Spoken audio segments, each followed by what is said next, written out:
Sejam bem-vindos ao Escavador do Conhecimento. O tema de hoje será o positivismo e o Estado-nação.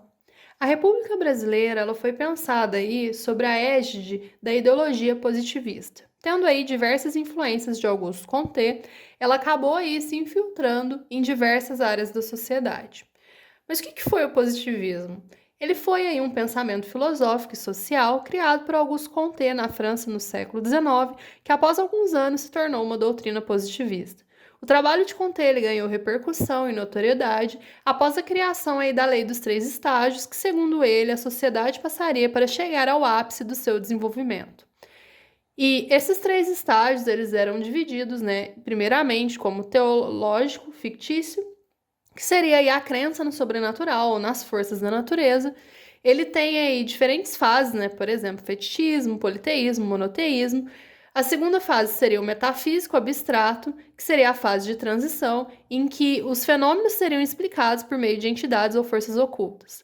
O terceiro estágio seria o positivismo científico, que seria o último estágio do desenvolvimento humano, caracterizado aí pelo culto à ciência, explicando assim os fenômenos através da observação e experimentação.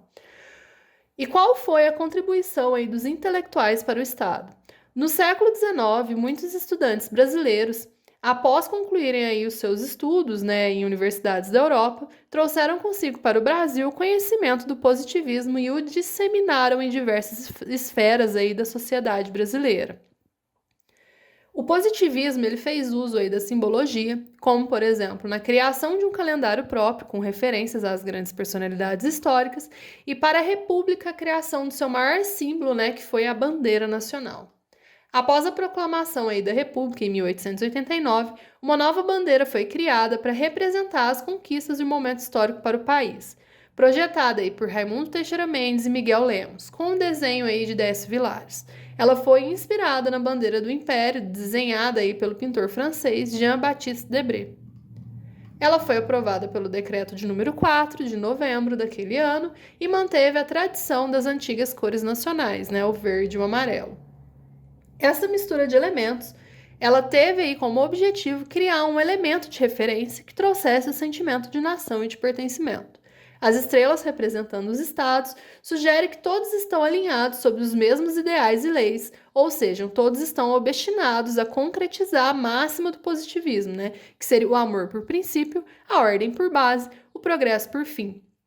Em nossa bandeira está representada como ordem e progresso, ou seja, juntos deveríamos lutar pela fortificação do Estado republicano. Raimundo Teixeira Mendes e Miguel Lemos também foram responsáveis aí pela criação do apostolado positivista no Brasil. Comte, durante a sua vida, ele teve uma paixão platônica por Clotilde de Vauche. E a partir dessa amizade, ele criou a religião aí positivista, que foi rapidamente aceita, pela galera e adaptada aí nas terras tupiniquins. Esse movimento revolucionário aí, ele não contou com o apoio das massas desfavorecidos e eles aí nem tinham interesse, porque eles consideravam aí que essa parcela da sociedade, estava ancorada nos dois primeiros estágios do desenvolvimento humano, que seria a fase teológica e metafísica. Então elas eram vistas, como não aptas a participarem do terceiro estágio, que julgavam estar ocorrendo devido ao advento da República. Por essa razão, então, essas pessoas elas precisavam da tutela do Estado para ascenderem a outros patamares da evolução humana. Miguel Lemos ele achava de suma importância conduzir as massas populares através da imposição de uma ditadura. Seu projeto de constituição deveria ser observado pelo governo provisório e servir de modelo para a elaboração da Constituição republicana. O governo provisório ele não tinha aí um caráter democrático, nem cogitava o sufrágio como alternativa para fortalecer um novo regime. Ele era um movimento liderado pelas elites, política, militar e intelectual.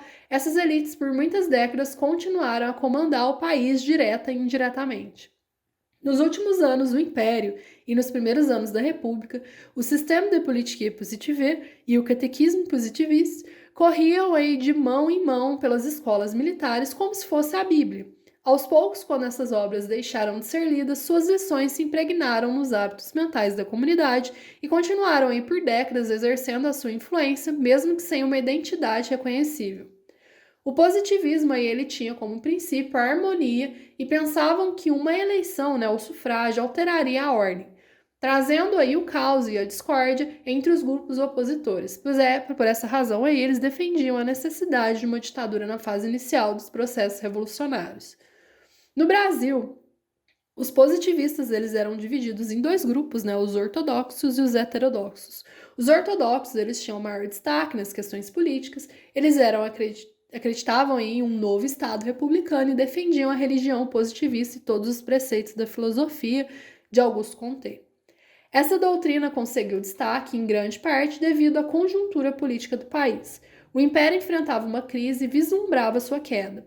Essa era uma fase aí de transição entre Império e República. A efervescência política e a instabilidade germinaram as raízes das ideias aí de Auguste Comte, que visavam a ordem e o progresso. A queda de um império e a instauração de uma república igual a progresso, né? No Brasil, essa doutrina ela foi disseminada em instituições de ensino, como a Escola Militar e a Escola Politécnica, na então capital federal, Rio de Janeiro. Intelectuais e figuras aí com forte participação no meio político e militar contribuíram aí para a divulgação desse pensamento que encontrou solo fértil em um país que não tinha um pensamento consolidado. Em 1881, foi criado aí o Templo da Humanidade, na Igreja Positivista do Brasil, liderado aí por dois positivistas ortodoxos, Miguel Lemos e Raimundo Teixeira Mendes. A igreja existe até hoje no bairro da Glória. O positivismo ele teve aí maior disseminação nas escolas das Forças Armadas e o movimento republicano ele teve aí sua força motriz no Exército Brasileiro. Nas raízes do movimento de consolidação da República esteve Benjamin Constant, que foi uma das lideranças da Primeira República. Ele foi ministro da Guerra, mesmo sendo um pacifista, dizia que teria necessidade de um exército apenas no período de consolidação do país, porém, após isso, ele seria desnecessário, tendo a necessidade apenas de uma polícia, né, para poder manter a ordem pública. Ele também contribuiu aí para esse cenário de mudança, ele lecionou na escola militar, difundiu as ideias positivistas entre os militares, foi um cidadão aí de conhecimento diferenciado. Ativo politicamente, participando ativamente da Constituinte de 1891, ele também foi defensor do Estado laico, junto com Rui Barbosa, que foi criticado aí por reclamar para si a autoria desta lei. Demétrio Ribeiro e Teixeira Mendes, né, eles foram aí juntos os responsáveis pela separação do Estado e da Igreja. Durante o governo provisório, foi aprovada a lei que garantia a livre prática espiritual e que desvinculava o Estado da Igreja Católica. Apesar de parecer uma atitude anticlerical, ela teve o efeito contrário, pois a Igreja ela se viu desobrigada a responder por certas obrigações que antes ela deveria responder às autoridades seculares. E então, em grande parte assim, dos membros do clero apoiaram essa decisão. A igreja e o Estado, o governo imperial, né, eles viviam em uma relação conturbada e a atitude positivista de separar essas instituições teve um resultado diferente do esperado. Com a criação do Estado laico, acabou a obrigatoriedade dos tratamentos religiosos e imperiais na correspondência oficial, oferecendo aí, adotando, né, os dizeres, né, de saúde e fraternidade. Criaram também um decreto que firmou os feriados anuais, ocorreu a regulamentação do casamento civil, a secularização dos cemitérios, deixando estes sob a responsabilidade da municipalidade, a obrigatoriedade dos registros de óbito e nascimento a cargo aí tudo isso das instituições públicas. O positivismo e os indígenas. Os positivistas deram início a uma política indigenista no início aí da República. O apostolado positivista no Brasil encaminhou aí uma proposta à Câmara Constituinte sobre os direitos dos índios em 1981. O apostolado positivista do Brasil ele teve influência aí no movimento republicano, porém houve alguns exageros desse estatuto que o regiam, e também algumas distorções dos preceitos da religião da humanidade criada por Auguste Comte. Marechal Rondon foi o principal defensor da intervenção do Estado, né, na garantia dos direitos indígenas. Ele dizia que o dogma do positivismo é a própria ciência, religião do amor, religião da ordem, religião do progresso. Creio que a missão dos intelectuais seja, sobretudo, o preparo das massas humanas desfavorecidas. Os nativos, então, eram vistos, né, como um grupo de subdesenvolvido, ou seja, eles pertenciam ao primeiro estágio das leis de Auguste Comte. O intuito de Rondon, então, seria garantir que esses povos evoluíssem rumo à civilização. Foi criado, então, por Marechal Rondon, um órgão de Estado, o SPI, né, o Serviço de Proteção ao Índio, para acompanhar e garantir que os direitos indígenas seriam respeitados. Eles tinham o direito de manter suas manifestações culturais de direito à terra, sendo tidos como os verdadeiros proprietários de suas reservas naturais. O ponto de vista de Rondon não condiz com os valores atuais. Seu objetivo era proteger os índios, mas também conduzi-los ao próximo estágio da evolução, que seria a civilização, segundo a visão do positivismo, né, que seria a religião de Rondon. Getúlio Vargas e o positivismo.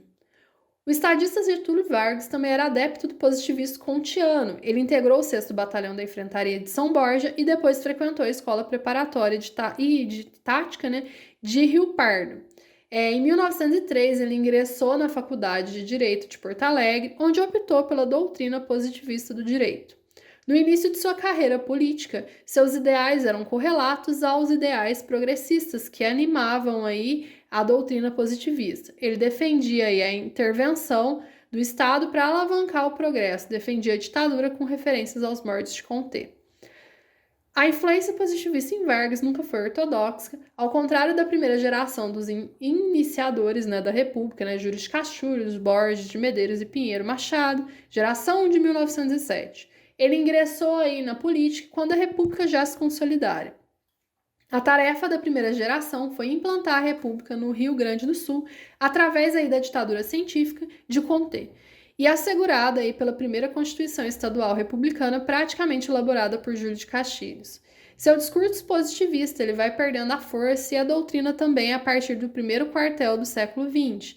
Vargas, no final da década de 1920 até o fim de seu primeiro governo, em 1945, vai abandonando aos poucos a retórica de saneamento, equilíbrio financeiro e das finanças sadias, em defesa aí de uma atuação firme e decidida do Estado na esfera econômica, estando agora em consonância com o espírito da época que pendia a polarização entre o fascismo e o stalinismo, marcado aí a ferro quente pela crise das democracias liberais afundadas na Grande Depressão. O positivismo ele continuou ativo depois disso, transformado ou velado pelos contemporâneos de Getúlio Vargas. Obrigada por assistir essa aula. Adeus!